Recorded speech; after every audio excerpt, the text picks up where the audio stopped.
어렸을 때 명절만 되면 이제 도시에 나가서 취업을 한 형들이 이제 고향에 돌아오곤 했습니다. 시골 사람들 입장에서 도시에 나가서 취업한 그 형들이 되게 멋있어 보였던 것 같아요. 그러면 이제 동네 아줌마들이 모여서 이제 막 얘기를 하는 게 들리죠.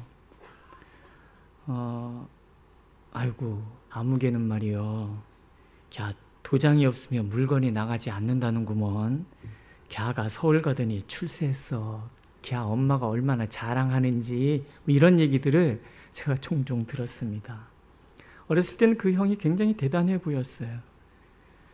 또 사람들은 그 형의 아주머니를 굉장히 부러워했습니다. 그러다가 제가 도장을 찍는 위치에 앉아서 도장을 찍다가 그 형을 생각하며 웃곤 합니다. 그 형 뻥쳤구나. 어떤 사람들은 자신들이 가진 권력을 행사하고 싶어하고, 또 어떤 사람들은 그 권력이 얼마나 대단한지를 자랑하고 싶어합니다. 앞에 것을 우리는 권력 남용이라 그러고, 뒤에 것을 우리는 권력 과시라 그럽니다. 권력 과시의 순수한 우리말 사자성어는 뻥치시네, 이런 거죠. 인간의 내면에 자리 잡은 보편적이고 근원적인 죄성을 이렇게 우리는 표현을 합니다. 청년 지도하고 있을 때 한 청년이 저를 찾아왔습니다. 우리나라 최고 학부를 다니는 그런 청년이었는데 저한테 이런 질문을 했습니다. 목사님, 내 인생의 주인이 왜 내가 아니라 하나님이라고 말을 합니까? 그래서 제가 고민해봐라 그랬습니다. 그랬더니 한 6달, 한 학기 지난 다음에 다시 찾아왔어요. 그래서 자기 얘기를 하는데 한 학기 동안 자기가 이 질문에 대해서 답을 찾아보고 싶었대요. 그래서 종교학과에 가서 수업도 들어보고 이런저런 책도 읽기 시작을 했습니다. 그러다 이런 깨달음을 얻었다는 거예요. 나는 다른 사람보다, 특히 대한민국에서 많은 것을 가진 사람이고, 사람들은 자신을 굉장히 뛰어난 사람이라고 그렇게 인정한다는 거예요. 근데 가만히 들여다보니까 나만이 알고 있는 나의 허접함들이 보이더라는 거예요. 내 이 부족함을 갖고 있는 내가 내 삶의 주인이 된다는 것은 굉장히 불안한 일이다라는 생각이 들었다는 거예요. 그래서 이런 나보다는 창조주 하나님, 그분이 나의 삶의 주인이 되는 것이 훨씬 남는 장사다, 이런 깨달음을 얻었다라는 거예요. 그래서 이제는 내 삶의 주인을 하나님으로 모시고 그렇게 살려 그럽니다. 그렇게 고백을 했어요. 그리고 지금도 그렇게 살아가고 있어요. 거듭나지 않은 사람들의 속성은 자신의 삶의 주인을 자기라고 그렇게 생각을 합니다. 내게 주어진 모든 권한 또한 내 노력으로 얻어진 것이라고 그렇게 착각하며 살지요. 그래서 거듭나지 않은 인간들은 언제나 이렇게 하나님 앞에 항의를 합니다. 하나님, 무슨 권리로 내 삶의 자리에 침투해 들어오셔서 무슨 권리로 내 노력으로 얻은 권세를 하나님의 것이라고 주장합니까? 무슨 권리로 내 노력으로 얻은 것이 내 마음대로 사용하는데 그것이 잘못됐다고 얘기를 하십니까? 그런 이야기를 한단 말이죠. 오늘 예수님을 찾아온 사람들이 바로 그런 사람들입니다. 이쯤에서 우리는 마가복음 전체를 다시 한번 개관할 필요를 느끼지요. 마가복음은 복음에 대한 이야기잖아요. 예수 그리스도, 하나님의 아들 예수 그리스도 복음의 시작이라, 그렇게 시작이 됩니다. 그리고 그 복음의 중심에 예수 그리스도가 계시고 그 예수 그리스도의 권세가 어떠한 것인가가 1장에서부터 8장 26절까지 펼쳐지지요. 예수님의 권세는 너무나 커서 모든 것에 미친다는 것. 예수님의 사랑의 권세는 미치지 않은 곳이 없어서 심지어는 나병 환자, 혈루병 걸린 부정한 여인까지도 사랑하시고, 예수님은 죄를 사하는 권세를 갖고 계시고, 예수님은 폭풍까지도 잠재우시는 그 자연을 통치하시는 권세를 가지고 계시고, 예수님 앞에는 귀신도 굴복하고 죽음의 권세도 굴복하고, 예수님의 권세는 우리의 모든 주림의 문제를 다 해결해 주시는 그런 권세라는 것. 안식일의 주인도 하나님이시고 사람을 택하시고 파송하시는 분도 하나님이시다라는 거예요. 8장 27절에서부터 10장 마지막까지는 제자도에 대한 말씀이지요. 주님께 위임받은 이 권세를 가진 제자들은 어떻게 살아야 되는가? 그 권세는 버리고 떠남으로 얻는 것이고, 낮아지고 섬김으로만이 누릴 수 있는 것이고, 왜냐하면 예수께서 섬김을 위해서 자신의 모든 권세를 사용하시기 때문이라는 거예요. 이것을 모르면 눈먼 장인 것 같아요. 그래서 우리의 눈을 뜨게 하기 위해서는 한 가지 방법밖에 없지요. 예수 그리스도시여 나를 불쌍히 여기소서. 그러면 예수님께서는 친히 찾아오셔서 우리의 연약함을 담당하시고 우리가 제자의 길을 갈 수 있도록 만들어 주시겠다라는 거예요. 그리고 이제 마지막 부분에 이르렀습니다. 11장부터는 왕 되신 예수님에 대한 이야기가 펼쳐져요. 11장 처음에 예수님께서 나귀를 타시고 예루살렘으로 올라가시지요. 모든 예루살렘 백성들이 나와서 종려가지를 흔들며 겉옷을 그 앞에 펴고 나귀 타신 예수님을 맞이합니다. 왕 되신 하나님, 개선장군과 같이 우리 가운데 찾아오시는 하나님을 그렇게 열렬히 환호하십니다.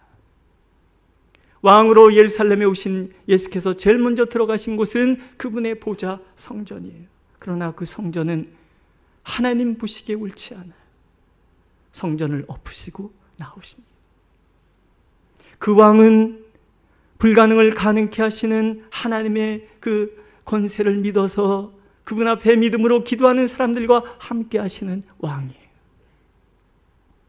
그 왕은 모든 판단의 기준이 되셔서 바리새인과 서기관들과의 토론 속에 진정 하나님의 뜻이 무엇인지를 가르쳐 주시는 왕이에요. 그 왕은 심판주이시기에 궁극에는 세상 모든 나라를 심판하실 거예요. 그 왕은 죽기까지 우리를 섬기시는 분이에요. 그래서 그분의 왕자는 십자가라는 거죠. 온 인류의 죄를 짊어지심으로 온 세상이 왕이 되시고, 그리고 왕은 마침내 사망 권세를 이기시고 부활하셔서 우리를 온 세상의 섬김의 종으로 파송하시고, 그들과 함께 하셔서 그들이 머무는 곳 어디서나 그들의 기도에 응답하여 주시고 어둠의 권세, 죄의 권세, 질병의 권세가 떠나가도록 만들어주시는 그런 왕이시라는 거예요. 빌라도가 자신들의 왕을, 유대인들을 조롱하기 위하여 십자가에 명패를 달지요. 유대인의 왕 예수. 그러나 빌라도는 몰랐을 거예요. 이것이 얼마나 중요한 신앙 고백인지를 그는 몰랐을 거라는 거죠. 그 십자가가, 그 고통의 자리가 온 인류를 구원하기 위한 하나님의 왕자였다는 것. 하나님께서는 그렇게 우리의 모든 죄와 고통을 짊어지시고 그 왕자에 오르셨다는 것. 그래서 모든 왕의 왕이 되셨다는 것. 그런 위대한 고백이었다는 것을 빌라도는 몰랐을 것입니다. 그 말씀의 와중에 오늘 권위에 대한 이야기가 나오는 거예요. 이걸 다른 말로 얘기하면 주제 파악에 대한 이야기라는 거예요. 오늘 본문을 한번 보세요. 예수님께서 성전에 들어가셔서 성전을 정화시키셨습니다. 모든 상을 엎어버리시고 양들과 소들을 다 쫓아내버리셨어요. 이 집은 만민이 기도하는 집이다. 그렇게 선포를 하셨어요. 너무도 당당하신 그 권세 앞에 성전을 지배하던 지배자들도 예외 없이 눌려버렸어요. 그러나 시간 지나니까 정신 차려보니까 화가 나잖아요. 자신들의 권위가 완전 무시당한 거예요. 그래서 예루살렘의 지도자들이, 대제사장과 서기관과 장로들이 예수님 앞에 나와서 도전적으로 질문하는 거예요. 누가 이런 일을 할 권위를 너에게 주었느냐? 내가 무슨 권리로 이렇게 했느냐? 대제사장은 종교의 대표지요. 서기관은 율법의 대표이고 장로들은 세상 권위의 대표들이에요. 소위 권세 잡은 자들이 와서 그들의 권세에 도전한, 누구도 도전할 수 없는 그 권세에 도전한 예수님 앞에 따지는 거예요. 자기들이 인정한 권세 아니면 누구도 권세를 행사할 수 없다고 그들이 주장하고 있는 거예요. 그들은 그렇게 성전에서 횡포를 일삼고 사람 위에 군림하던 자들이에요. 그런데 그들이 인정하지 않는 나사렛에서 온 예수가 그들의 권위에 도전하고 있어요. 그 누구도 건드릴 수 없는 성전의 권위를 훼손했고요. 그들의 불가침의 권력 앞에 예수님이 도전장을 내미신 거예요. 그들은 그렇게 착각하고 있는 거예요. 그들의 질문에 예수님께서 대받아 질문하시잖아요. 그러면 내가 질문하겠다. 요한의 세례가 하늘로부터냐 사람으로부터냐 내게 대답하라. 그들이 의논하는 거예요.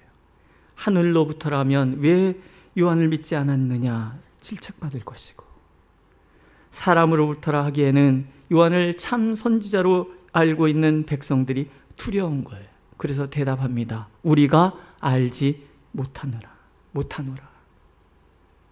비겁하죠. 놀라운 말이에요. 그들은 권세를 갖고는 있는데 이 권세가 어디서 왔는지 알지 못하는 사람들이라는 거예요. 자신들이 참 신앙인이라면 모든 권세가 하나님으로부터 온, 하나님께 위임받은 권세라는 것을 알아야만 했어요. 그들이 참 지도자의 정신을 가지고 있다면 모든 권세는 백성에게 위임받았다는 것도 알아야 했어요. 그런데 그들은 알지 못한다고 얘기하고 있어요. 진정 그들은 알지 못하고 있는 거예요. 신앙도 없고 참 지도자의 가치도 모르기 때문에 그런 교만과 무지 앞에서 스스로 위선자가 되고 있는 거예요. 그런 위선자들이 주님 앞에 나와서, 권위의 주인 되신 주님 앞에 나와서 권위 운운하고 있으니 얼마나 기가 막힌 노릇입니까? 예수님께서 대답하지 않으시고 그들의 무지와 교만에 대해서 은유로 포도원 이야기를 들려주십니다. 주제는 주제 파악이에요. 포도원은 하나님의 나라지요. 여기에 등장하는 농부들은 하나님께 권한을 위임받은 종교 지도자들이에요. 주인은 하나님이시지요. 주인의 종들은 하나님이 보내신 하나님의 전령자, 선지자들을 상징하고 아들은 예수 그리스도이십니다. 농부들은 포도원을 관리하라는 위임을 받아서 많은 수출을 내야 했고 그 수출을 주인에게 돌려드려야 할 사명이 있었어요. 그런데 문제가 생겼어요. 오랫동안 포도원을 관리하다가 보니까 자신들이 포도원 주인이라는 착각에 빠지기 시작했어요. 주인이 수출을 거두기 위해서 종들을 보내요. 바치지 않아요. 종들을 해치고 능욕하고 심지어 죽이고 때리고 그래요. 이걸 권력 남용이라고 그러죠. 심지어는 상속자인 주인의 아들까지 죽이고 포도원을 차지하려고 들어요. 권력 남용의 극치를 표현합니다. 한마디로 뭐예요? 주제 파악이 안 됐다, 그런 뜻이에요. 주인이 그냥 둘 리가 없잖아요. 군대를 보내서 그들을 심판하고 그들이 가진 모든 권력을 다 빼앗아 다른 이들에게 주십니다. 주제 파악이 안 되는 사람들에게는 심판의 회초리밖에는 없다는 것을 주님께서 이렇게 표현하고 계신 거죠. 왕이신 예수께서 성전 맡은 자들에게 주시는 날카로운 지적이에요. 성전 맡은 자들의 사명은 그들이 그렇게 하나님께 고난을 위임받은 이유는 성전을 건축하신 하나님의 명령에 따라 그 성전의 사명, 그 열매를 맺게 하는 데에 사명이 있었다라는 거예요.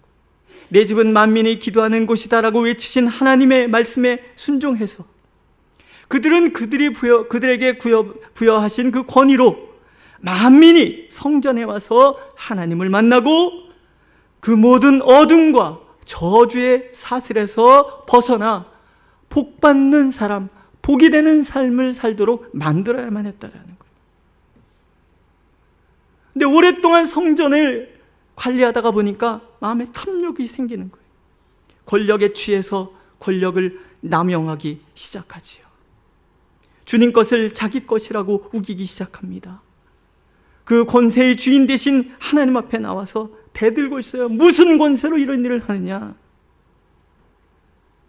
권세를 주신 그 주인 앞에 되려 주인 행세를 하고 있다라는 거예요. 얼마나 우습습니까? 탐욕에 사로잡힌 자들의 착각인 거죠. 하나님이 그냥 두시지 않아요. 그 결과는 심판이에요. 모든 것을 박탈하시는 거예요. 모든 권세를 빼앗아 다른 이들에게 주어버리십니다.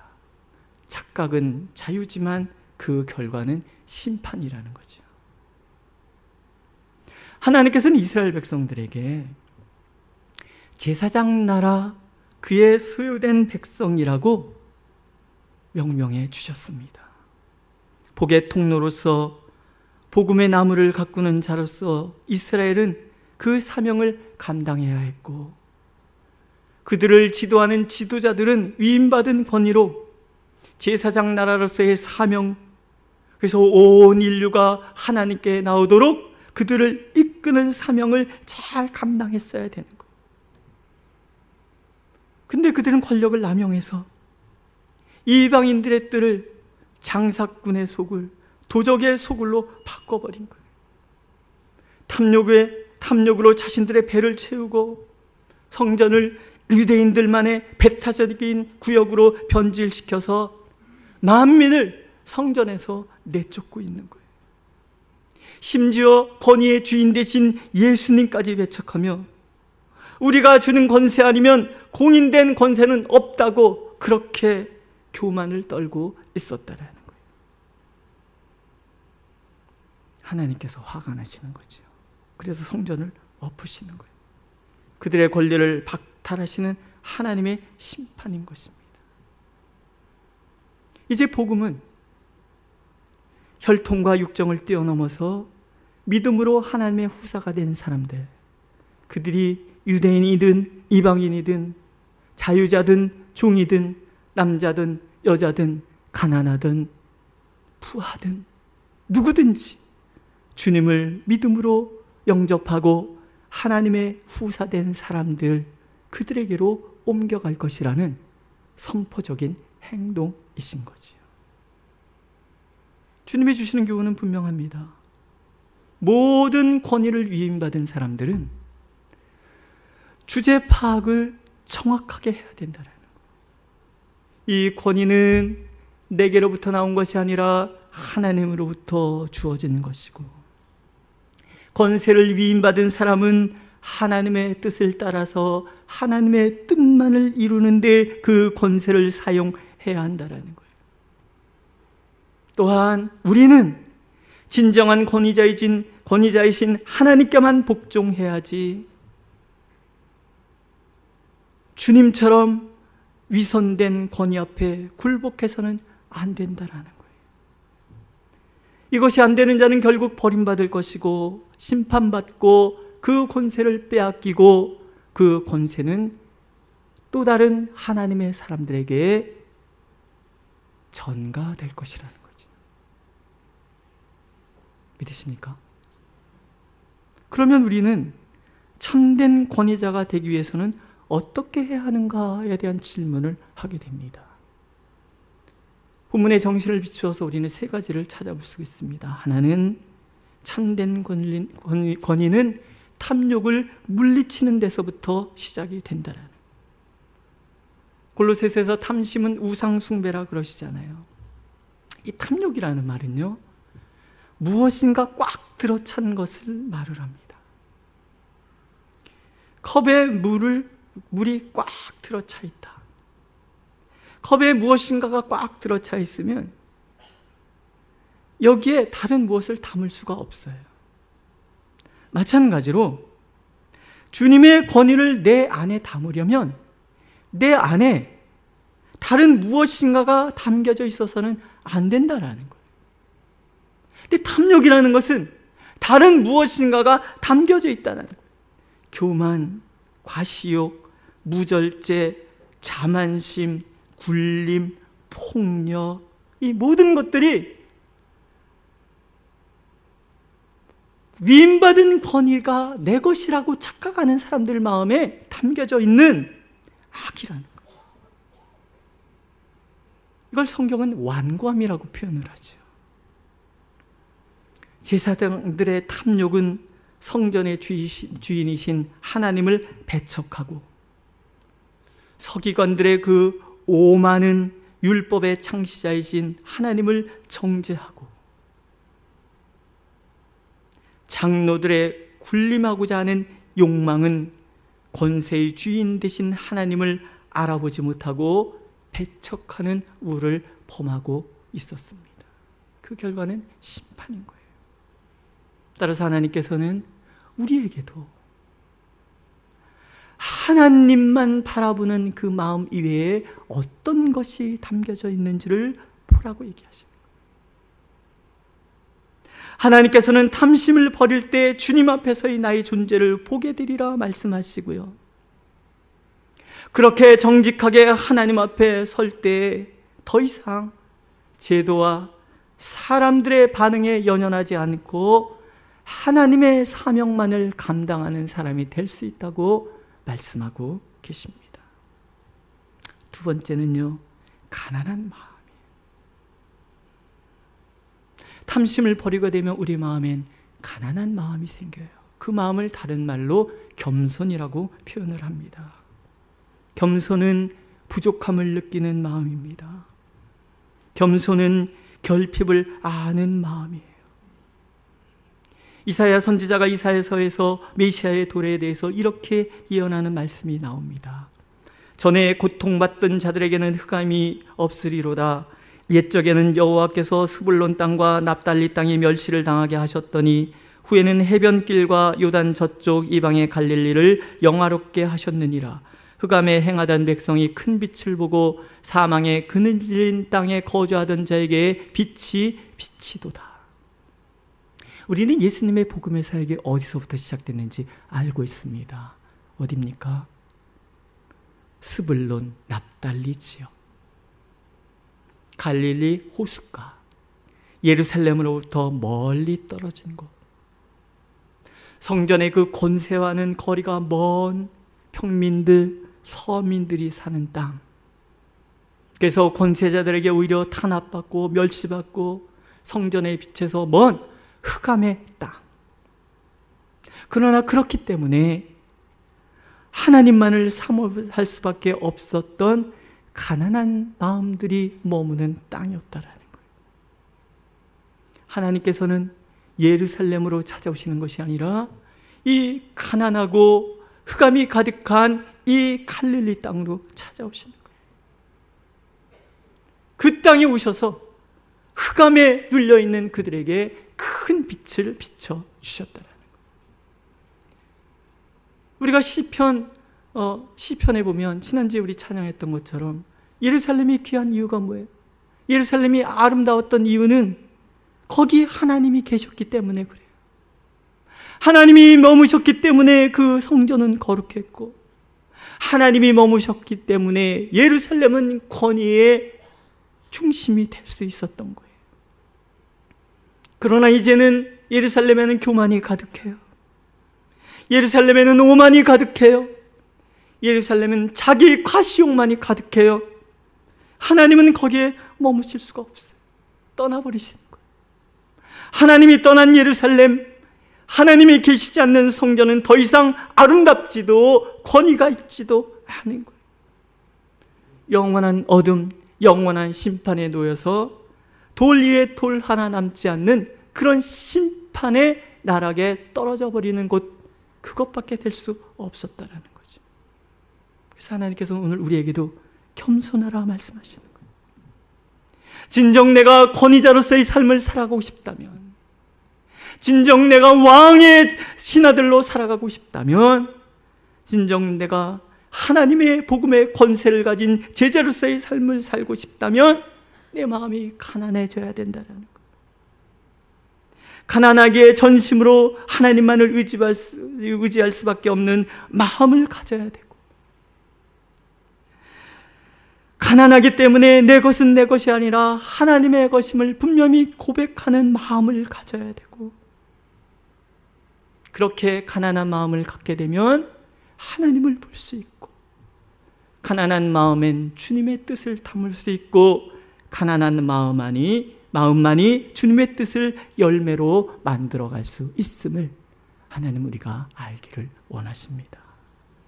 에릭 프롬이라는 사람은 참 존재가 되는 길은 참 존재이신 하나님을 믿는 것인데, 그러기 위해서는 내가 소유한 모든 것에서 떠나야 한다, 이런 이야기를 했어요. 내가 하나님을 만나기 위해서, 내가 하나님의 권세를 덧입기를 원한다면 나는 나를 둘러싼 모든 부유함을 다 버리고 거기서 떠나 하나님을 향한 가난한 마음을 소유해야 된다는 거예요. 오늘도 하나님께서는 가난한 마음, 겸손한 마음을 찾으시고요, 가난한 마음을 가진 사람만이 진정 하나님의 권세를 소유한 사람이 될 수 있다고 말씀하고 계십니다. 마지막으로는요, 이 가난한 마음에 예수 그리스도를 담아야, 영접해야 하는 거죠. 권위는 사람에게서도 제도에서도 나오는 것이 아니라 오직 하나님께로부터 나온다라는 것을 믿기 때문에 그렇습니다. 그러니까 우리가 진정한 권위를 얻으려면, 권세 있는 삶을 살려면, 복음의 삶을 누리려면 어떻게 해야 됩니까? 예수를 만나야 돼요. 영접해야 돼요. 그분의 뜻을 가슴에 담고 그분의 뜻을 실현하는 삶을 살아야 된다는 거예요. 근데 오늘 12장 12절 말씀을 보세요. 이런 말씀이 나오잖아요. 그들이 예수의 이 비유가 자기들을 가리켜 말씀하심인 줄 알고 잡고자 하되 무리를 두려워하여 예수를 두고 가니라. 예수님을 두고 가요. 그럼 안 되잖아요. 예수님을 잡아야죠. 예수님을 영접해야죠. 바디메오를 보세요. 예수님 지나가실까봐, 예수님 놓칠까봐 소리를 지르잖아요. 다윗의 자손 예수여, 나를 불쌍히 여기소서. 12의 혈루증 걸린 여인을 보세요. 예수님 지나가시는 길에 옷자락만이라도 만지고 싶어서 열정적으로 그렇게 예수님께 다가서잖아요. 12살 먹은 딸이 죽어가요. 아버지는 자신의 그 사회적인 체면, 지위 다 버리고 하나님 앞에 나와서, 예수님께 나와서 무릎 꿇잖아요. 살려주십시오.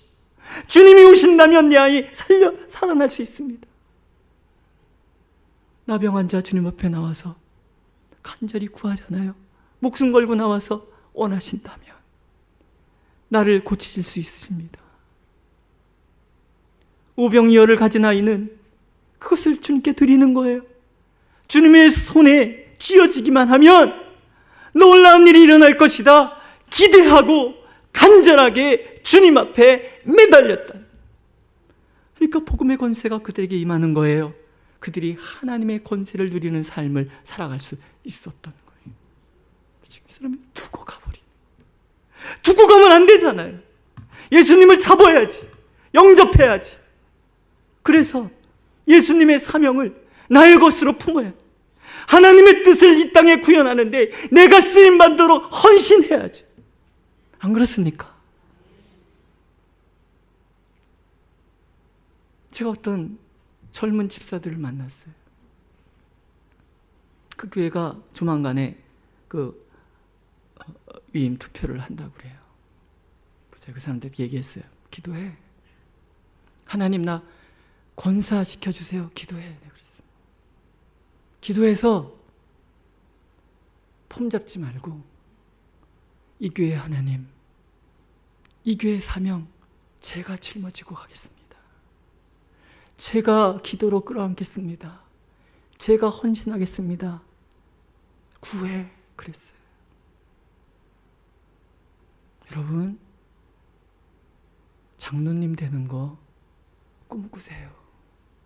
하나님 나 장로 시켜주세요. 나 안수집사 시켜주세요.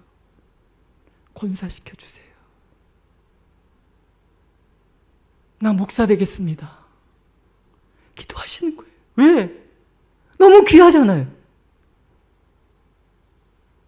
우리가 왜 직분자가 됐어요? 하나님의 권위를 위임해 주시는 거잖아요. 하나님의 뜻을 이 땅에 구현하기 위하여 하나님께서 특별하게 나를 택하셔서 안수하시고 세워주시는 거죠. 이 땅에 내가 하나님의 나라를 구현하는 데 쓰임받는데 이보다 더 좋은 게 어디 있습니까? 하나님, 내 기업을 사용해 주세요. 하나님, 내 직장을 사용해 주세요.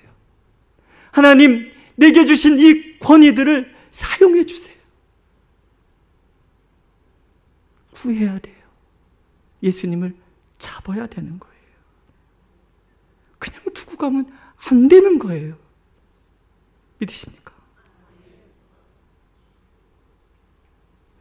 상징이지요.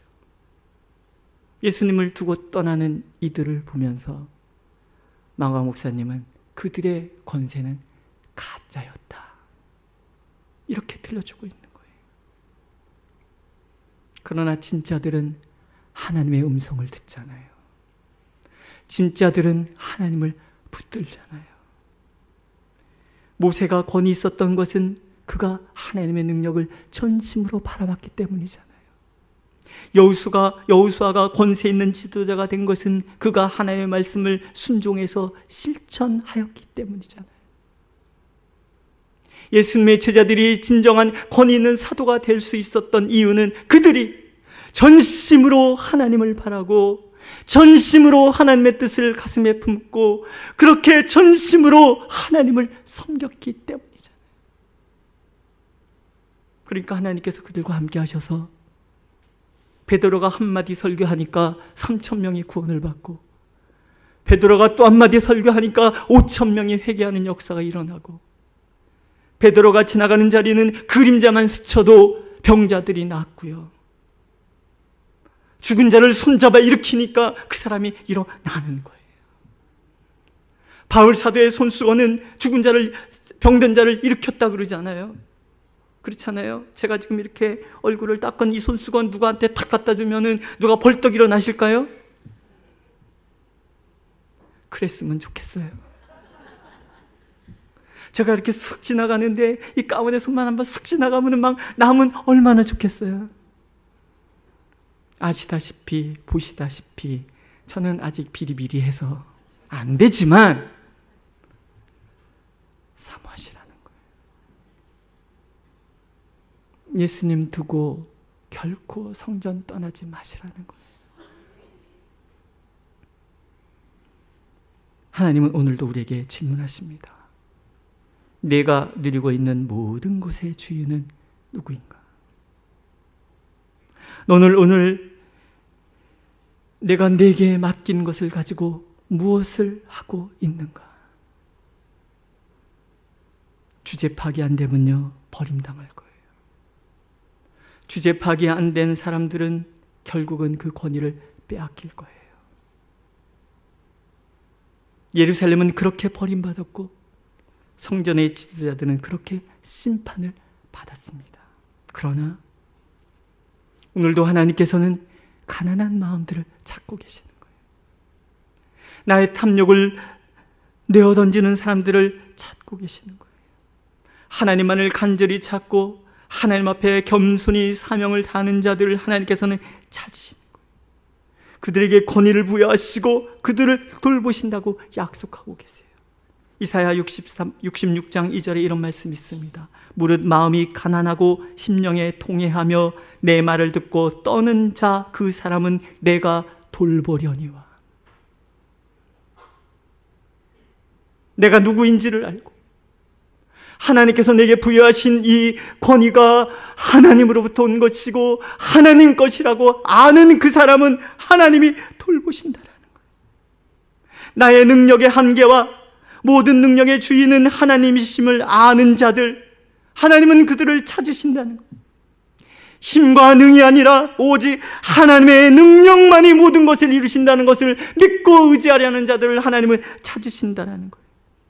오늘도 하나님의 뜻을 이루기 위해서 간절히 하나님을 사모하는 사람들, 결코 예수님을 포기하지 않으시고 예수님만을 전심으로 바라는 사람들을 하나님은 찾으시는 거예요.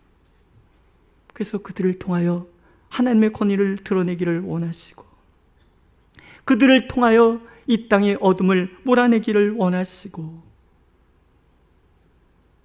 그들의 그 가난하고 애통하는 마음, 그 마음에 하나님은 오늘도 임하시겠다고 약속하고 계십니다. 그 사람이 나이기를 원하시는 거예요. 믿으십니까? 오늘도 한번 따라해 보실래요? 귀찮으시면 안 하셔도 돼요. 우리 주제 파악 제대로 하고 살자. 시작. 감사합니다. 기도하겠습니다.